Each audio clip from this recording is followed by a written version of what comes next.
our nation, our state, our town, and our personal lives have suddenly been upended by this plague.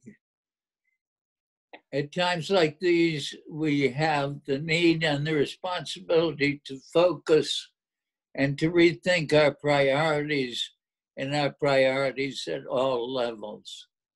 I can think of no other moment in my life where everything has changed so suddenly, except for the time of World War II.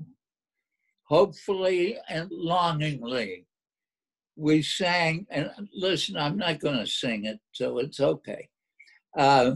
We sang, "There'll be bluebirds over the white cliffs of Dover tomorrow. Just you wait and see." But when were those bluebirds going to fly over the white cliffs? And when would life return to something that one could consider normal?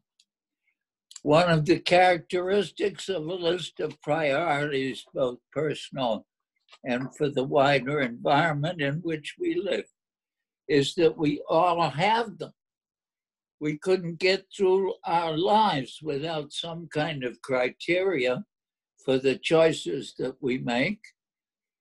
But the unfortunate aspect of them, and here I'm generalizing from me to everybody else, I guess, we rarely focus our minds and thoughts on exactly what those values are for us. They tend to be instinctive, intuitive, the cumulative results of our experiences and our upbringing, and little pieces and bits of things we've heard from others or read. They are so much a part of our existence that we really focus explicitly on them and ask, why is this my particular set of priorities that I've chosen? Or one could say values. Why are the ones by which I choose to live? And it's also true, of course, that as we go through life, these priorities change. As I've said, in times like these, we're forced into an examination, a re-examination, which may require changes in those priorities. From our role as citizens of the world, if ever there was a time for a global collaboration, for cooperation, for generosity, for sharing of material and intellectual property, putting all those values at the top of our lists, for avoiding kindergarten finger pointing, of which we are seeing so much these days. It is now. The real issue for the whole global community, our top priority is what do we do together now to minimize the death and suffering around the world. Likewise, as citizens of the United States, our top priority should be to stand united in concern for one another and for ourselves, to care for one another and for ourselves. How could anyone sink so low as to politicize a crisis like this? If there was ever a time to put the scientific data as best we understand it, as it evolves, ahead of one's personal intuition about what works and what doesn't work, or one's definition of vanity and manliness, it is now. And what about our priorities as citizens of Massachusetts and of our town of Lexington? All of this pressure to reopen, all of the discussion about reopening is clearly one of priorities. No one can turn away from or fail to take into consideration the difficulties, the anxiety, the grinding fear, the sleepless nights caused by financial difficulties, but with skills, with money, with time, and with some good fortune, we can revive the economy. We can't revive grandma and grandpa. Seems so clear to me that we should put health and safety of human beings first above the economic well-being of the society. And what of us as individuals in our own homes? I suppose part of the thinking about our own list of priorities and which we put first is one way of looking at it is the question of which behaviors around us we see that makes us most upset. I must say that the defiant and arrogant refusal of some of our fellow citizens to wear masks and to practice social distancing sets me to yelling at the pictures on the TV. I recognize that, as Thomas Jefferson stated in the Declaration of Independence, it is my God-given right to stick my finger in the eye of authority if that authority is behaving, in my view, in violation of my interests as I see those interests. If in my view, I'm safe because I am, quote, washed in the blood of Jesus, close quote, or, quote, Jesus is stronger than any virus, close quote, it's clearly my right to hold such outlying religious views. But that does not give me the right to endanger my fellow human beings. That doesn't put those rights, which are legitimate, at the head of others. Isn't it true that a thoughtful, conscientious review of my priorities might bring me to the conclusion that avoiding putting others at risk is more important than my exercise of my particular political views, religious views, or disparagement of government and authority? Now, for older people, and I speak with some authority on this, routines are very important. To the maximum degree possible, I try to maintain those ordinary patterns of life. It kind of gives me an anchor, in these times. Even the little ones, like Friday night martinis and British comedies on Tuesdays. In fact, sometimes I have to force myself into maintaining as many of these little routines as possible. It does help. I note with interest and with pleasure the expressions of appreciation which so many people spontaneously are offering to those on the front line of the battle against this virus. Doctors, of course, we have always looked up to, most of us have, but nurses, aides, cleaning people in hospitals, those who stack grocery shelves, not so much.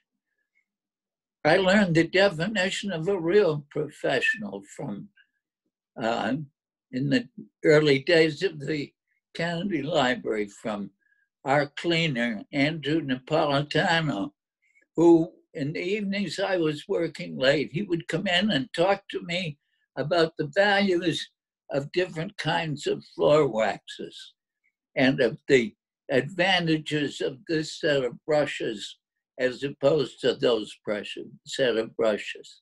He took real interest and pride in how he did his job and was ever seeking for ways to do it better. And he showed me that it is not what you do, but how you do it and how you think about it that defines you as a true professional. After 9/11, we began to celebrate and recognize first responders. Could it be that one of the results of this terrible turmoil will be an equally long-lasting appreciation of those in our society who perform tasks which are essential, but way underappreciated and even denigrated by too many of us. In these days of pain and clouds and darkness and impossibility to predict the future and to see when all this will come to an end and how it will come to an end. From the perspective of nearly 10 decades on this earth, let me bring to you not a silver lining, but a bright, warming, permanent glow of sunshine. In 1940, when I entered Harvard College, and this myth that in those days it was a finishing school for fancy, rich prep school people, it certainly wasn't that anymore. Had been for some years, thanks to various initiatives. In 1940, I had 3 Black classmates: Bill Kidd, Hallowell Bowser, and Alex Jackson. And I think all 3 were legacies. We had no gays. Gays didn't exist, of course, except, of course, that one of our most distinguished classmates, the musician, organist, composer Dan Pinkham, of whom many of you have heard, was certainly gay. A few years later, when I was an assistant dean of freshmen, one of my responsibilities was housing the incoming freshmen in the yard, assigning roommates. And let me tell you, there was no rule, there was no pronouncement, there was no protocol. It was just the way it was done. One would never put a Jew in with a Gentile. One would never put a Catholic in with a Protestant. One would never put a private school boy in with a public school boy. One would, well, never mind private and public. One would never put a graduate of Groton or St. Paul's or St. Mark's or St. George's in with somebody from Exeter or Andover or Brian Nichols or Rivers. You know, there were certain prep school groups that you kept together. It was all a matter of priorities, of what is really important in those days. How our priorities as a society have changed since 1940. Marriage equality in 1940, transgender people in 1940, a nation aroused by the death of an unknown Black man in Minneapolis in 1940. Impossible to even consider. I gave a sermon, which some of you might possibly remember, called Whatever Happened to Jesus? And I thought a lot about that, and I did a lot of research for that sermon. What was Jesus' really core belief, and the kind of life he led? And the parable which for me summarized that was the story some of you may remember about the rich guy who was giving a great big fancy dinner party. And somehow, and everything was prepared and cooked and the table was set and everything. But somehow the invitations got screwed up. So nobody was there. So he sent his servant out into the highways and byways of the town. And he said, invite anybody you see. And the servant said, well, yeah, but not people who are so ignorant they use life as a conjunction. It's certainly not people who don't hold their fork right. Not people who can't conduct an intelligent conversation. Not poor people. Not people dressed in rags. And the rich man said, yes, everybody. Do you think it possibly could be that these terrible months of danger and upheaval of death and suffering will push us, force us to change our priorities and put at the top the dignity, the worth, the quality of life of all humankind?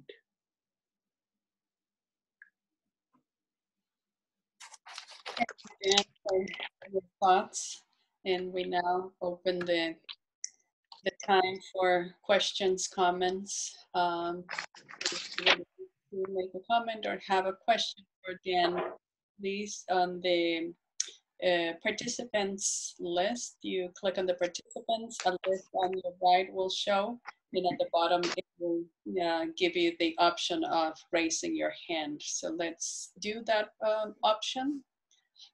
Do we have anybody with questions or comments? We have Margaret Brooke. Do we have anybody still there?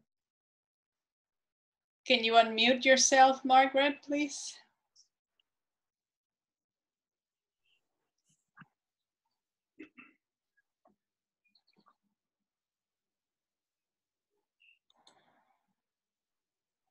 Oh, okay.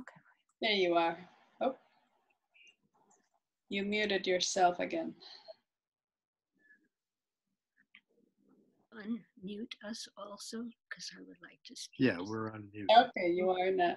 I'm not, honey. Can you hear me now? Or? Yes. All right.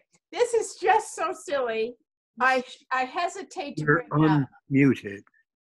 Oh, I'm sorry. Jesus. You can't hear me? Yes, Yeah. Yeah. Okay. This is so silly. I have this wonderful CD of songs of World War II and their histories and backgrounds, and bluebirds flying over the cliffs of Dover is an impossibility. The cliffs of Dover do not harbor bluebirds. So that's, I see. now go on to more substantive questions. Yeah, now you spoiled that whole illusion. I'm sorry. Had to tell you, Dan. So there would never be bluebirds over the White Cliffs of Dover. No, right. Apparently not. But thank you. Nice imagery, though. Right. Thank you for your wonderful talk. I guess the song wouldn't be the same if it were like crows over or something like that, the White Cliffs. Yeah. But thank you so much for your talk. I really appreciate it. I think I remember your sermon. You made reference to. Mm-hmm. Yeah. Yeah. Good. So that's it from me. Thank you, Margaret. And we have now Don Cohen. It's actually, or did you unmute? Okay. You're unmuted. Okay. It's actually Helen. Okay. Dan, I really have no words to thank you as much as I feel for your wisdom. I mean, which I've known now for quite a number of years. And I mean, this is just so much to the point. And the stuff about classism and, you know, who's important and who isn't and all that. is just, it's so exposed right now in terms of how people are being treated. It's just awful. And I'm, you know, I just hope that you're right, that we can learn something and actually make some changes. But you put it together beautifully and with your wit, of course, and I loved it. Thank you. Thank you. You know, when I was thinking about growing up in Chestnut Hill, and I think it's still true that white Anglo-Saxon Protestants are the only minority that don't believe they're a minority. And you know, things would happen in the North End. People would stab each other, and people would treat blacks so badly and lynching in the South. But we thought, you know, that really wasn't any of our business. I mean, if the people in the North End wanted to go run, well, I mean, that was up to them, really. We weren't a part of that business. We had a Catholic family live next to us in Chestnut Hill. You know, a Catholic. I mean, but then it turned out he was a doctor and a professor at the medical school, so it was okay. Well, fairly okay. I said to a very dear friend of mine, left town some time ago, now died, Lieutenant General McTrainer, a Marine, retired, great fellow. I said, Mick, was this kind of separation, was that just Protestants in Chestnut Hill? And he said, oh no, I grew up in the Bronx. And there was a German street and a Polish street and an Irish street. And we never mixed at all with one another. We looked down on each other. So it was a characteristic, I think, of society in those days of the dinosaurs. And I find it heartening that that's changed so much. We have now a question from Judy Cole. Judy? Hello, Dan. Hi, Judy. Oh, great to see you here. And Thank it you. was, as Helen said, a wonderful, inspiring talk. It was so well thought through. And well, I do have a question. How many Martini Fridays are in a week nowadays? You know, it was a real temptation to change the routine. But I tell you, I've stuck with Friday night. I've stuck with Friday night. I think that's very disciplined of me. It's You know, extremely so. Because I mean, everything is screwed up. Tom and Julie and my daughter Ann, and they do everything that they can to make things orderly and sensible, but they're not. They just aren't. My friend, the cleaning lady, I don't dare have her come. So Tom and Julie and Ann have to deal with shopping and laundry and things are just there's nothing that's proceeding in a normal way. And as I said, for older people, I think the upset of those routines is particularly disturbing. My mother, when she set fire to her apartment, which was not a good idea, everything changed for her. And she was in nursing homes and, you know, hospitals and blah, blah, blah. And it was all so disorienting for her. Particularly tough for older people when the patterns of your daily life change, and trying to deal with that logistically and psychologically is very tough. It really is very tough. Nothing like what some people are going through, but it's not easy. We have now a question from Don Cohen. Don, Right. unmute. Yeah. Thank you, Oh, I Dave. thought you'd gone swimming in the lake. Yeah, it's tempting.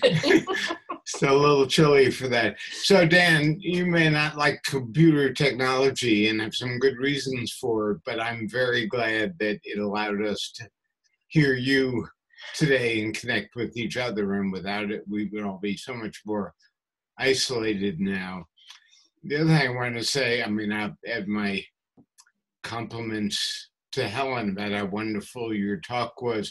And for me, especially the hopefulness of it, which we need. And I think it's extraordinary that you could live, as you said, for this almost 10 decades and not turn into a curmudgeon like so many. Well, I'm trying. Well, I think you're the opposite of a curmudgeon from what I can tell. So thank you so much, Dan. Absolutely wonderful. Well, it's, you know, one of the whole issues in evaluating things is what's your time frame, and would you really want to go back to 1940? Huh? Huh? Now, you know, for me, that's not so many years. For most people, that's ancient history. But the change in really important things in these 80 years since 1940, to me, are just dramatic. Whoever saw television, but whoever saw black faces on television, right? Whoever saw gay love on television, huh? I mean, just, you know, just wasn't done. And we now have a question from Meg Newhouse. Okay. Hi. Thank you. Hi, Dan. I echo everybody else. You are an inspiration, and I really value that perspective and wisdom. Thank you. My question is, and it may be too long for the time we have, how do you think we best go about changing the way priorities are set? Because there's an awful big chunk of this country who seem not to have the priorities that you and we embrace. Yeah, and that's always going to be true. It's always going to be true. I remember listening to, you won't like this much, but listening to my friend Pat Buchanan, who was really a fascinating, charming guy in many ways. I got to know him because he had a regular national TV show with my son Peter in Washington, and so I would go with Peter periodically, and got to know Pat. His views on so many things, immigration and other things, are really, really horrible, but he's quite a likable fellow in many ways. And I remember he made a speech when he was a candidate for president at the Republican National Convention about gays and so forth and so on. And I called Peter afterwards and I said, Peter, that was really a horrible speech. And he said, Dad, that train's left the station. that, you know, Pat Buchanan's views are never going to dominate the society again as they once did. I mean, we do make progress, and because setting our own priorities is one thing, and I, as I tried to say in my talk, it's quite surprising to me that something so important and central to our lives, we so rarely sit down specifically and say, what are my priorities, and why have I chosen? Because they're so important. But, you know, experience, time, and as a society, we do change. We do change for the better. There are always going to be some who are left behind. Huh? Yes, but we don't have a lot of time, I don't think, anymore. Well, I think we got some time. I hope you're right. We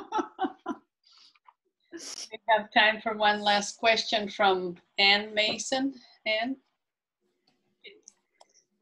Hi, everybody. Dan, thank you so much for your wisdom and your perspective. I just so appreciate you looking at the arc of history from the beginning to where we are now. You bring up a point, I think, about the boundaries that we have between us, and I feel like you're saying that we are seeing fewer boundaries because now different groups can be together in ways that they weren't in the 40s. But my question for you is, in this time of social isolation, when we are creating boundaries of space between us, are we moving towards each other, or are we moving away from each other again to halt that sense of connection that we were maybe developing through society? And is this period of COVID creating a sense of isolation internally and emotionally that's showing itself in our culture now? I had a classmate who thought, his name was Theodore Alvin Hall, and he was one of the 2 or 3 greatest atomic spies. We have 5 Nobel Prize winners besides. You can tell Simon, I'll bet his class at Oxford didn't have any 5 Nobel Prize winners. But we had this guy, Theodore Hall, who was a very bright 18-year-old kid, was at Los Alamos designing the triggering mechanism for the atom bombs. He, before he went to Los Alamos, he wasn't a communist or anything, went to the Russian embassy and he said, listen, I think maybe I can help you because I'm going to go to this atom bomb project. And his thinking was that after the war, the economy in the United States is going to be totally shot. And so we're going to start a war to build up the economy. 18-year-old kid. If the Russians have the bomb too, we won't be anywhere near so likely as to start a war with them. Well, of course, what happened was exactly the opposite, that the pent-up demand just got the economy, consumer economy roaring. I think that, and it seems to me that as human beings, we need connection, we seek connection, we need relationships, we need each other. Lean on me. We need common goals. We'll build a city. And that this enforced isolation is such an unnatural state for us that it'll be so wonderful when we can get together again. It'll be so great. I mean, I think, you know, the remote services are a terrific anchor and provide some sense of routine, but we all know it's not the same. It's not the same as being together. I've been doing some remote classes, and it's not the same as being in a classroom with people and seeing them and reading their faces and looking in their eyes. I don't know, but what I would hope and even expect is that pent-up demand is real. And it'll be so wonderful when the bluebirds fly over the White Cliffs of Dover again, even if there aren't any bluebirds in Dover. Thank you very much, Dan, and everybody. Thank you for being here with us. It was a wonderful time. I know it's not the same to be in person, but it's a wonderful way to connect with each other. Right, So right. again, Great idea. And Great idea. hope to see you next Tuesday at 4:30 again. Thank you. Thanks, Sarah. Thank you, Dan. Thank you, Dan. Thanks, Sarah.